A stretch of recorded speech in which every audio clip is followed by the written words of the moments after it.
consoeurs, chers confrères, nous allons commencer cette séance du cycle des Outre-mer par un volet exceptionnel qui est, je crois, la deuxième intervention du général Facon Général Facon, chef de mission interministérielle chargé de la reconstruction et de la refondation de Mayotte, qui nous honore de son amitié et qui vient faire pour la deuxième fois un point d'étape sur ses travaux. Alors, aujourd'hui, le général Facon est accompagné du médecin Dr Schmitt, qui est le coordinateur médical de cette mission. Donc, je passe la parole au général Lang qui présente les intervenants.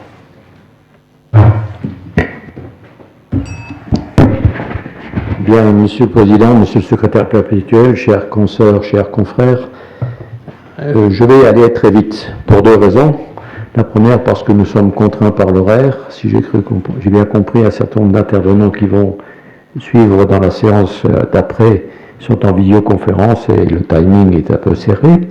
Et la deuxième raison est beaucoup plus simple, c'est que le général Facon, normalement vous le connaissez, d'autant plus si vous avez assisté à la séance du 23 septembre 2025, au cours de laquelle il nous a exposé le but de la mission interministérielle de refondation et de reconstruction, en sens inverse, reconstruction et refondation de Mayotte. Alors très rapidement, le général Facon est saint-cyrien. À la sortie de Kidan, il a choisi les troupes de marine spécialité artillerie. Et il a eu un début, une première partie de carrière relativement classique pour un officier bigorre, c'est-à-dire qu'il a servi plutôt dans les régiments d'artillerie de marine, au point qu'il en a commandé un, le 3e régiment d'artillerie de marine, qui est stationné à Canchers. Il a participé à de nombreuses opérations, des séjours outre-mer. Je ne cite pas tout, mais il a été notamment commandant des éléments français au Sénégal. Et last but not the least, pardon Madame la Présidente, il a commandé Barkhane, l'opération Barkhane, de 2019 à 2020, ce qui n'était pas une mince affaire. Il est breveté de l'école de guerre, il est auditeur du Centre des hautes études militaires et de l'Institut des hautes études de défense nationale. Il est titulaire d'un DEA Défense et Sécurité européenne. Après avoir été conseiller auprès de la présidente de la Fondation CMA-CGM tout de suite après son départ en retraite, il est maintenant, et depuis février 2025, le chef de la mission interministérielle de reconstruction et de refondation de Mayotte. Je ne trahirai aucun secret en vous disant que le général Facon souhaite ardemment, un jour ou l'autre, faire partie de notre compagnie. Et à mon avis, il en a tous les mérites. Voilà, merci.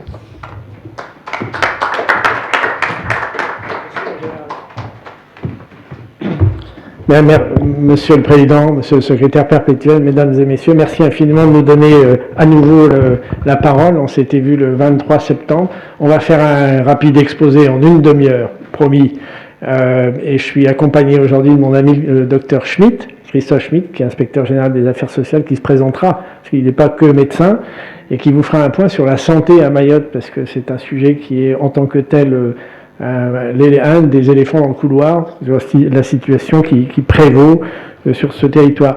Au mois de septembre, on vous avait parlé de l'actualité, à savoir la stratégie quinquennale de reconstruction et de refondation de Mayotte. En fait, il s'agit d'une stratégie de développement, puisque reconstruction, refondation, tout ça, c'est du développement, et on en a pris pour un moment. C'est-à-dire que il y aura un plan quinquennal 26-31 et probablement plusieurs autres plans quinquennaux, de manière à pouvoir effectivement mettre ce département français, le 101e, sur la voie du développement économique. Actuellement, c'est le plus pauvre de nos départements.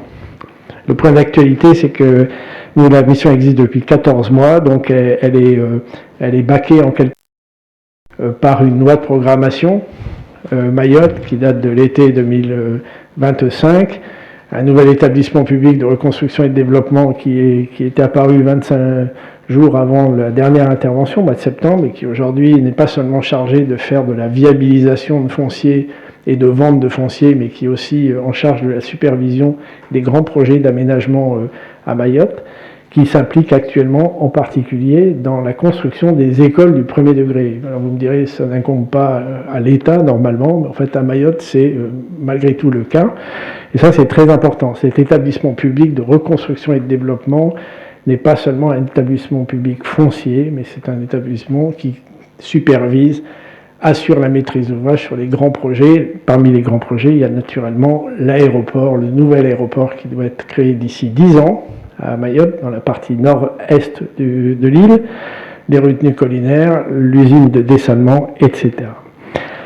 On sort d'une période électorale et municipale, il y a 4 maires qui sont restés en poste, 13 ont changé, vous savez, il y a 17 communes à Mayotte, donc ça veut dire qu'il va falloir que nous, on reparte pour expliquer la démarche, expliquer le dire de l'État qu'est cette stratégie quinquennale.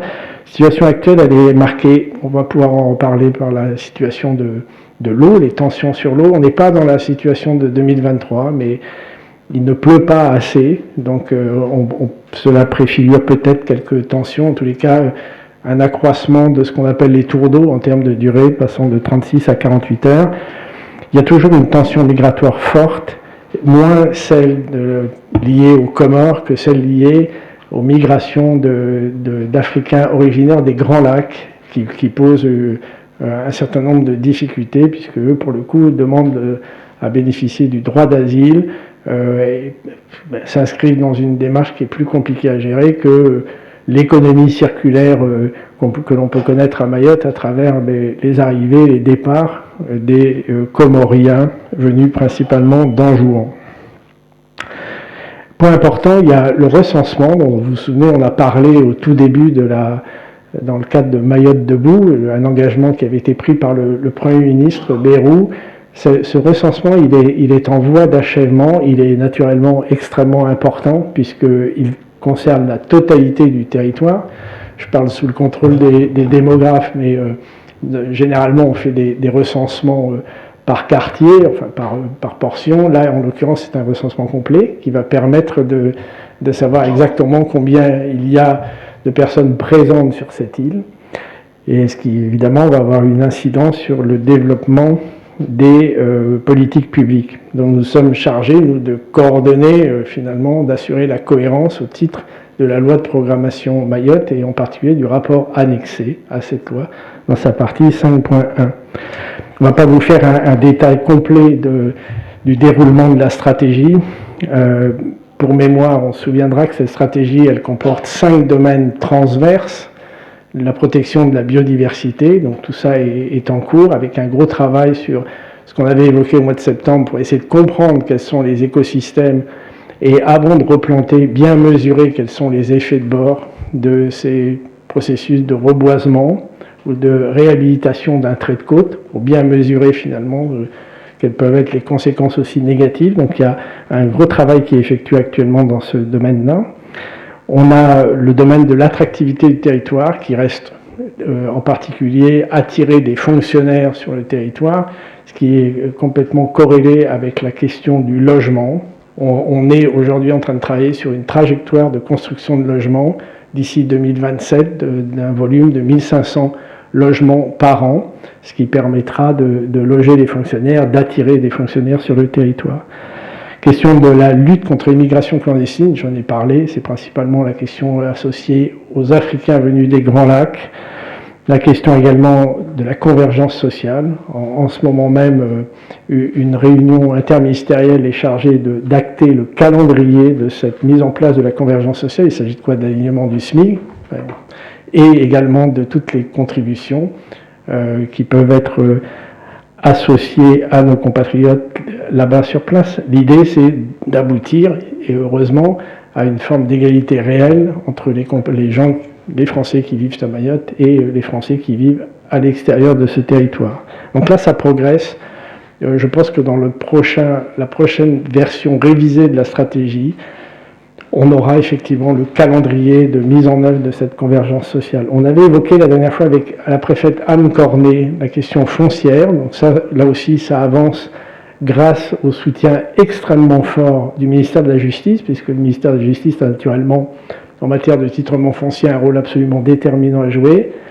Ce qui est aujourd'hui acté, c'est l'association ferme des deux grands ordres, les notaires et les géomètres experts, dans ce travail à la fois d'arpentage et de titrement foncier. Donc on devrait normalement, au mois de juillet, grâce à l'action du garde des Sceaux, aboutir à une réforme de cette question du titrement foncier, avec un enjeu qui est toujours à peu près le même si on pense qu'on n'a plus 200 000 parcelles à titrer, mais probablement 120 000, ce qui va nous faciliter un peu la tâche. Nous, on travaille actuellement sur cette question foncière à la définition d'un forfait titrement, autour de 1 000 €, qui consisterait pour celui qui veut se faire titrer à verser 1 000 € à l'État en échange d'un arpentage et d'un vraiment important pour nous, puisqu'il s'agit, la question foncière, elle est complètement corrélée naturellement au développement du territoire, surtout quand il s'agit, comme ça va être le cas, de déployer un nouvel aéroport qui va avoir en gros une superficie, ou occuper une superficie de près de 300 à 400 hectares. Donc ce sujet foncier, convergence, biodiversité, attractivité du territoire et dit que ça c'est des domaines transverses, c'est des choses qu'on retrouve dans les 3 axes de développement. Parmi ces 3 axes, protéger les Mahorais, je ne reviens pas là-dessus. On travaille beaucoup en ce moment sur les questions des aléas naturels, pas seulement le sismique et les vents cycloniques, mais tout ce qui concourt aussi à la protection de nos compatriotes, phénomènes d'inondation, gestion des eaux, etc. Donc ça avance là aussi dans des conditions satisfaisantes. La protection des Mahorais, lutte contre l'insécurité du quotidien. Il est clair que la présence de 5 escadrons de gendarmerie en permanence, alors qu'autrefois il n'y en avait qu'un, a une influence assez forte sur la sécurité au quotidien. On observe un certain nombre d'indicateurs qui sont de ce point de vue-là assez positifs. En matière de garantie d'accès aux biens et aux ressources essentielles, l'eau reste le sujet absolument central. Actuellement en construction la 2e usine de dessalement sur la côte est à Ironibé. Le chantier existe, il avance dans de très bonnes conditions. L'idée c'est de pouvoir produire à partir de cette usine de dessalement 10 000 m3 d'eau par jour initialement, puis ultérieurement 16 000, ce qui permettra de couvrir les besoins en eau pour le territoire d'ici 2027, et tout cela sera relayé par la création d'une 3e retenue collinaire qui permettra d'avoir un approvisionnement en eau plus régulier qu'aujourd'hui, et on espère mettre fin au tour d'eau à cette occasion. Voilà. On reparlera peut-être un jour de l'éducation et de tout ce qui est fait dans ce domaine. On construit des salles de classe. En matière d'enseignement dans le secondaire, la situation est moins problématique. Les collèges et les lycées sont reconstruits et fonctionnels. Bon, je ne veux pas vous décrire non plus une situation idyllique. On est face à quelque chose qui est himalayesque. C'est une entreprise de très longue haleine qui va prendre beaucoup de temps. Je pense que nous avons aujourd'hui à la fois les outils, l'argent, donc s'il est bien utilisé et qu'on a la possibilité de l'utiliser dans les temps, parce que le tissu économique le permet. On a les outils, les hommes pour le faire. Je pense que tout le monde est très conscient là-bas que ça va prendre plusieurs plans quinquennaux, comme je l'indiquais tout à l'heure. Pour autant, je crois que ça reste une terre de mission. Et que, comme on dit dans l'armée, on ne choisit pas la mission, on l'exécute. Et c'est un peu l'état d'esprit qui anime l'équipe, qui n'est pas constituée que de militaires, heureusement. Alors, dans cette équipe, Christophe Schmitt, le docteur Schmitt, va vous faire un point sur ce qui est aujourd'hui l'état non pas de la santé à Mayotte, mais ce qu'on imagine faire et ce qu'on doit faire dans les mois et les années à venir dans le domaine très spécifique de l'accès aux soins, c'est-à-dire en fait de l'adéquation entre le besoin exprimé par nos compatriotes et puis l'offre de soins. Voilà, je vous laisse dans les mains de Christophe. Moi j'ai 43, donc tu as 5 minutes, parce que après sinon on se fait sortir.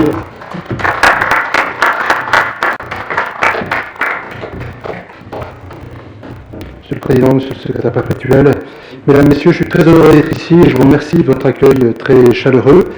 Je prends 3 minutes de votre attention. Je vous propose 4 mots pour résumer la situation sanitaire à Mayotte. Une singularité géographique, démographique, une dépendance territoriale et une certaine défiance de la part de nos compatriotes à Mayotte. Alors, singularité géographique. En réalité, le canal du Mozambique, c'est une expression qui, si on veut la traduire en termes médicaux, se traduit par canal des risques sanitaires. Le Mayotte se trouve coincé, vous le savez, entre l'Afrique de l'Est et Madagascar, près des Comores, ce qui signifie pour Madagascar, depuis Madagascar, une pression de certaines pathologies qu'on ne voit plus, qu'on ne connaît plus sur notre territoire métropolitain. Je cite en vrac le paludisme, on en voit 70 décès par an en France métropolitaine. Peste bubonique, moi j'étais praticien hospitalier dans un service de maladies infectieuses à l'hôpital de Garches. J'ai 54 ans, je n'en ai jamais vu sur le territoire métropolitain, en tout cas pas dans les Hauts-de-Seine. Tuberculose, poliomyélite, il existe un vaccin qui coûte moins d'€1. Il y a de nombreux cas de poliomyélite à Madagascar, et donc du fait des migrations de population depuis Madagascar vers Mayotte, ce risque d'importation du fait d'une vaccination insuffisante de nos compatriotes à Mayotte, la rage, la lèpre, pour laquelle nous sommes sollicités chaque année pour des œuvres et la lutte contre cette maladie bactérienne, elle est présente à Madagascar et ça représente un risque d'importation évident pour nos compatriotes. Les risques sanitaires venus d'Afrique de l'Est, le général en parlait tout à l'heure, avec bien sûr toutes les arboviroses que l'on voit revenir régulièrement, le choléra. À ces risques s'ajoutent ceux liés à la météo et au climat. Donc cette singularité géographique expose nos compatriotes mahorais. La singularité démographique. Gardons à l'esprit que la moitié de la population mahoraise a moins de 18 ans. C'est-à-dire que pendant que nos plans ici en métropole se tournent vers le grand âge et la dépendance, en réalité la déclinaison du plan national vers Mayotte doit se traduire par une inversion de la réflexion, c'est-à-dire quel dispositif de santé offrir à une population dont la moitié est mineure. Et cette population mineure, elle est exposée à 2 risques. Le premier, c'est celle du désœuvrement. Ces jeunes désœuvrés sont plus exposés à des risques comme les infections sexuellement transmissibles ou à des risques toxicologiques par la consommation de tout un tas de stupéfiants qui exposent leur vie, et on le voit aux urgences, et bien sûr à des violences physiques et psychologiques. Souvent, nous entendons parler de Mayotte par le mauvais côté de la violence. Lorsqu'il s'agit de violence, la plupart du temps, il s'agit de jeunes qui s'exposent donc physiquement et psychologiquement. Si on veut garder le dernier point concernant cette singularité démographique, il y a une prévalence des malformations du petit enfant cette prévalence est très importante par rapport au territoire métropolitain du fait d'un défaut de diagnostic précoce, prénatal ou précoce dès la naissance. Et donc on observe en particulier des malformations cardiaques qu'on ne voit plus, enfin que moi je n'ai jamais vues ni dans mes études ni dans mon exercice, et qui sont légion. Nous avons à l'hôpital de Mayotte un nombre important d'internes belges, allemands, suisses qui viennent se former et au dépistage et à la prise en charge de pathologies cardiaques infantiles qu'on ne voit nulle part ailleurs sur le continent européen. Troisième singularité dont je voulais vous parler, c'est cette dépendance, j'allais dire territoriale. En réalité, ce besoin de continuum territorial que le général Facon rappelait, on le perçoit également sur le plan sanitaire avec une difficulté de continuum sanitaire. Qu'est-ce que je sous-entends par là ? Eh bien, on a des retards majeurs de prise en charge des accidents vasculaires cérébraux et des syndromes coronariens, de l'infarctus. Ce retard est dû et à un défaut de compétences médicales sur place, mais surtout à un délai d'acheminement des patients qui en sont victimes vers les centres les plus proches. Je pense à La Réunion. La prise en charge d'un infarctus, elle est idéale dans la première heure. Il est impossible d'évacuer une personne à Mayotte en 1 heure jusqu'à une table de coronarographie à La Réunion. Nous sommes donc dans l'adaptation et donc nous adaptons nos prises en charge. Elles ne sont donc pas superposables à ce qu'on peut faire ici sur le territoire hexagonal. Nous avons des retards de prise en charge et de diagnostic. Prise en charge, je viens d'en parler, diagnostic, les pathologies cancéreuses sont diagnostiqués à Mayotte plus tardivement qu'on ne cherche à le faire sur le territoire métropolitain. Ce qui fait qu'on observe des situations que nous ne voyons plus en métropole. Ce qui est regrettable parce que, encore une fois, la plupart du temps, c'est par défaut d'une observation précoce. Le quatrième point que je voulais évoquer avec vous, c'est la défiance. Ce que je viens d'évoquer avec vous, là, les trois premiers points, a pour conséquence une défiance croissante de nos compatriotes à l'égard des décisions qui sont prises sur le plan politique et en particulier à l'égard de la compétence du système de santé. Ceux qui en ont les moyens préfèrent partir bénéficier de soins à La Réunion ou partir bénéficier de soins en métropole. Alors qu'en réalité, les praticiens qui sont en exercice à Mayotte sont des praticiens de très haut niveau. Donc l'enjeu, c'est un enjeu de confiance à renouveler. Je conclus en vous présentant les principaux axes que, sous l'autorité du général Facon, nous cherchons à mettre en place. Le premier, c'est soutenir l'immobilier. Le passage de Chido, il y a un peu plus d'un an, a emporté une partie des toitures de l'hôpital. Il a fallu rapidement les réparer, remettre tous les fluides nécessaires au fonctionnement de l'hôpital. Ça s'est fait à peu près en 6 à 9 mois. Concernant l'immobilier, savoir ouvrir des services qui n'existent pas ou peu et qui sont pourtant indispensables. Je prends juste un exemple.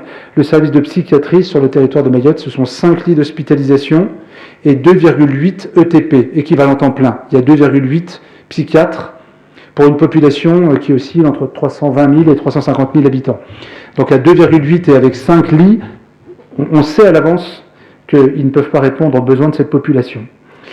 Deuxièmement, un engagement pour le soutien RH, ressources humaines, et l'enjeu principal, c'est l'attractivité. Comment convaincre un chirurgien ou un infectiologue de métropole de venir exercer à Mayotte. Le troisième volet, ce sont des coopérations. Quel lien établir entre nos hôpitaux de l'Hexagone et celui de Mayotte? Plusieurs sont en place. Je prends un exemple simple. Il y a une frange importante de la population résidente à Mayotte qui est victime d'insuffisance rénale.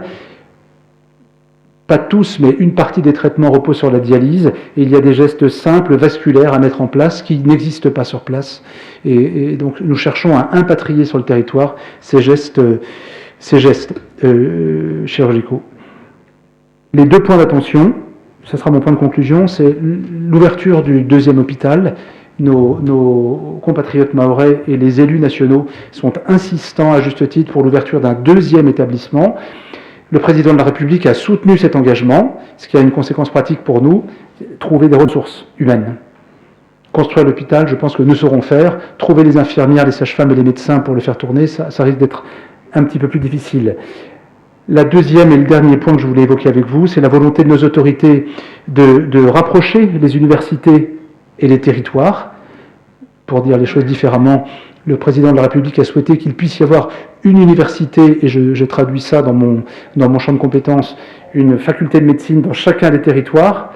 Compte tenu de ce que j'ai cherché à vous présenter en quelques minutes, imaginez ouvrir un CHU, un centre hospitalier universitaire à Mayotte, c'est la volonté de nos 4 élus nationaux. Nous nous heurtons avec le général Facon à un principe de réalité, c'est-à-dire que sans infirmières, sans médecins, sans sage-femme, on peut effectivement ouvrir un établissement et écrire dessus hospitalo-universitaire, mais il faut avant ça trouver la ressource, d'une part, et d'autre part, conduire les Mahorais eux-mêmes sur les bancs de la fac, ce qui nécessite de soutenir les efforts qui sont entrepris par la rectrice pour maintenir à haut niveau ou rehausser le niveau de nos étudiants à Mayotte. Je vous remercie sincèrement de votre attention.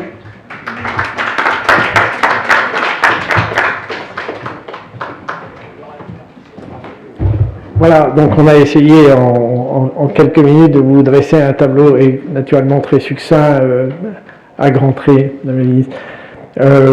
On voit bien qu'à travers ce que vient de dire le docteur Schmitt, Chido, c'est une épreuve, et puis c'est aussi une opportunité. Il y a des tas de choses qu'on met à plat, il y a des tas de choses qu'on découvre, il y a des choses qu'on arrive à mieux comprendre. La formation médicale, l'institut de formation des soignants, etc. Tout ça, ce sont des sujets qui maintenant sont bien connus, vont être bien traités. Ça prendra, on l'a dit, du temps. Pour ce qui concerne nous, la mission, elle vient d'être reconduite par notre ministre des Outre-mer. Ça veut dire qu'en fait, elle va se prolonger pour au moins encore plusieurs mois. Et après, voir comment elle atterrit, ça sera un autre sujet, c'est pas très grave. Je pense qu'à partir du moment où on aura fixé, nous, un cadre stratégique robuste, réaliste et financé, on aura un outil pour ce territoire ultramarin assez efficace, qui colle en plus au rapport annexé de la loi de programmation. J'insiste beaucoup là-dessus, parce que cette stratégie quinquennale qu'on porte et qu'on déploie, c'est la déclinaison de la loi de programmation. Et pourquoi, et je parle là à mes anciens militaires, nous on sait qu'une loi de programmation peut ne pas être respectée. Depuis l'arrivée du président de la République, elles sont respectées d'un point de vue militaire. La loi de programmation, elle doit être déclinée dans une stratégie pour pouvoir maximiser les chances de voir se réaliser les choses qu'on a imaginées. Donc ça, on est, nous, les veilleurs de tout cela. C'est pour ça que on va réviser la stratégie cet été, une première fois. Donc on sera très heureux de venir vous en reparler au mois de septembre. Le document sera naturellement différent, avec assorti d'indicateurs, de cartes qui permettent de bien visualiser ce qui est en cours de construction. Quand on parle du deuxième hôpital, le deuxième hôpital, il va se faire. L'aéroport, tout cela va se faire. Le matérialiser sur une carte, c'est confirmer que ces choses vont se faire. Et ça, nous, on y est extrêmement attachés. Les dimensions financières aussi, qui étaient dans le document précédent, seront beaucoup plus affinées, permettront aussi là de montrer à la fois la pertinence des choix, mais aussi la sincérité de l'action qui est conduite par l'État. Et l'État est sincère dans ce document. Nos élus veillent, dans le cadre du comité de suivi de la loi, à ce que cette sincérité soit démontrée. Donc c'est à ça que nous servons, nous aussi. Donc elle sera révisée cet été, cette loi, elle sera révisée en décembre, probablement. Alors vous me direz, pourquoi réviser la loi tous les 6 mois? Parce qu'en fait, on est dans une phase de construction. On voit bien que la reconstruction en 2027, à l'état initial, on y sera, on y est déjà dans plein de domaines, sauf que c'est pas suffisant. Il faut aller beaucoup plus loin que ça, et on parle bien, comme je l'évoquais tout à l'heure en introduction, de développement d'un territoire. L'enseignement qu'on tire quand même au bout de 14 mois, c'est que ce document assez inédit, qui concerne un département, qui va devenir maintenant département-région, il ne serait pas insensé d'imaginer qu'on puisse avoir une stratégie comme ça par territoire ultramarin, qui est dans une dimension d'approche un peu intégrée, qui traite à la fois de sécurité, de développement, d'institutions et de coopération. On n'a pas évoqué ce sujet, on vous en reparlera au mois de septembre, puisque le sommet Afrique-France va permettre d'avoir un petit événement en marge de ce sommet qui traite de Mayotte, signature d'un document avec la Fondation Aga Khan pour le reboisement et un certain nombre d'actions dans le domaine de la biodiversité, et la relation de Mayotte avec les pays riverains, quels échanges en matière de formation, d'insertion, d'agriculture, etc. Donc on pourra vous reparler de ça, et c'est un sujet qu'on va évoquer au sommet Afrique-France à Nairobi au mois de 11 mai, je crois. Voilà, donc stratégie intégrée, document assez inédit sur un département, ça s'était jamais fait, c'est l'épreuve qui nous a poussé à faire ça, et c'est aussi la clairvoyance de nos responsables politiques, parce que finalement, quand on a proposé ça à nos autorités politiques, ils n'étaient pas censés l'accepter, et finalement, c'est assez, je trouve, novateur et assez courageux de dire, ok, très bien, nous allons traiter dans ce document de tout. On parle d'armée, on parle de police, on parle de migration, on parle d'agriculture, on parle de culture. C'est pas du tout, c'est un document imparfait, hein, c'est pas les saintes écritures. C'est un plan, c'est pas un rapport ni une note de recommandation, c'est quelque chose qu'on va faire, et qu'on va naturellement, comme c'est plastique, faire évoluer en fonction du temps. Nos compatriotes là-bas sont sensibles à l'existence de ce document. Pour ceux qui ont accès, il est en accès libre. Ils acceptent ils comprennent parfaitement que finalement des choses puissent se faire en 27 alors qu'on avait prévu de le faire en 26. Ce qu'ils n'acceptent pas, et ils ont raison, c'est qu'en fait on ne fasse pas quelque chose qu'on s'était engagé à faire. Même si le temps se dilate et que les choses ne se font pas immédiatement, il faut que clairement nous on affiche la volonté de faire. Quand on dit qu'on va faire un nouvel aéroport à Mayotte, on va faire un nouvel aéroport à Mayotte, ça prendra 10 ans, peut-être 11 ans, peut-être 12 ans, mais il y aura un jour une piste longue là-bas, il y aura un deuxième hôpital, il y aura une retenue collinaire, il y aura des usines de dessalement. Et il y aura probablement aussi l'utilisation raisonnée et raisonnable du lagon pour pouvoir se déplacer autrement qu'avec une voiture, puisque là-bas les embouteillages, c'est un sujet au moins aussi sensible que ce qu'on peut connaître à Paris les mauvais jours. Voilà, Madame la Ministre, chers amis, merci infiniment de nous avoir donné ce petit moment sur Mayotte, qui est quand même ce qui mobilise toute notre bande passante, tout le temps, 7 jours sur 7, et depuis 14 mois, 100% de notre temps. Mais nos compatriotes là-bas méritent ça, et c'est pour eux qu'on sert.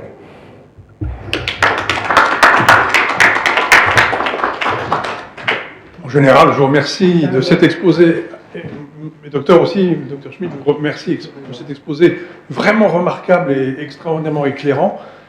Je dois dire que j'ai été un peu touché, ému par le fait que vous ayez dit que le cyclone Chido ait pu être une opportunité pour Mayotte, ce qui en creux montre ce qu'on n'a pas fait avant, et j'en suis vraiment tout à fait ému, voilà, enfin touché, indigné. Pour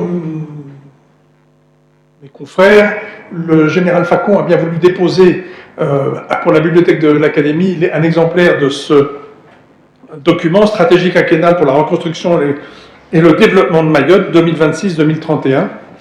J'observe d'ailleurs en général que sur votre carte de visite, c'est pour la reconstruction et la refondation de Mayotte, et ce mot refondation me semble vraiment tout à fait opportun dans l'ampleur et la profondeur et la justification de tout ce que vous avez décrit. Je vous remercie beaucoup.